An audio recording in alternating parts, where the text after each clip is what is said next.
رات کے پیٹ میں، رات کے درمیانی حصے میں۔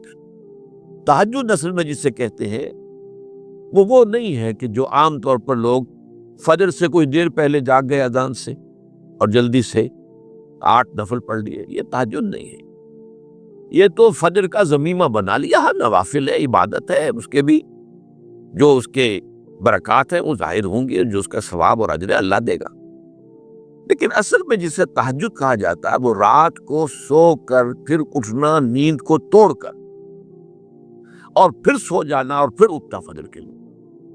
جوف کہتے ہیں پیٹ کو، کسی شے کے جوف اللیل، رات کے بطن میں، رات کے درمیان میں، یعنی نصف رات گزر جائے اس وقت سے انسان جو ہے وہ نماز پڑھے، اور پھر سست رہ جائے تو پھر جاگ جائے، پھر سو جائے، اور پھر اس کے بعد اٹھے فجر کے لیے اور سنتیں پڑھے اور آئے مسجد کے اندر۔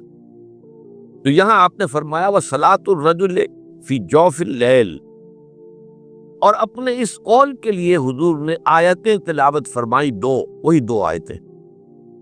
یہاں یہ سورہ سجدہ کی آیت نمبر 16 اور 17 ہے۔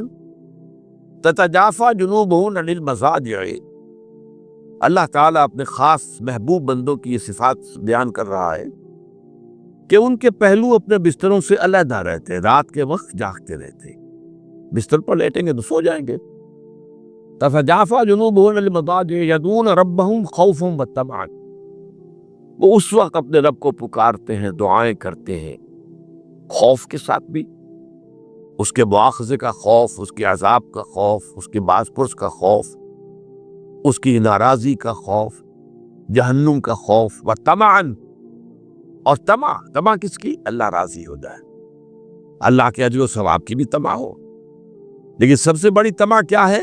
اللہ مجھ سے راضی ہو جائے۔ اس لیے سب سے اونچا مقام یہی ہے، رضی اللہ عنہم ورضوا عنہ، اللہ ان سے راضی ہو گیا، ہوا اس اللہ سے راضی ہو گئے۔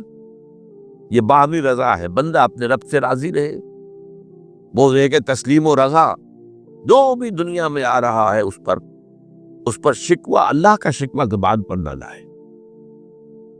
جو بھی آ رہا ہے یہ میرے رب کی طرف سے ہے، وہ میرا مولا ہے، آقا ہے، دوست ہے، میرا خیر خواہ ہے، اسے معلوم ہے کہ اس شر کے پیچھے کون سا خیر آ رہا ہے، مجھے کیا پتا، مجھے تو شر نظر آ رہا ہے، خیر تو نظر نہیں آ رہا۔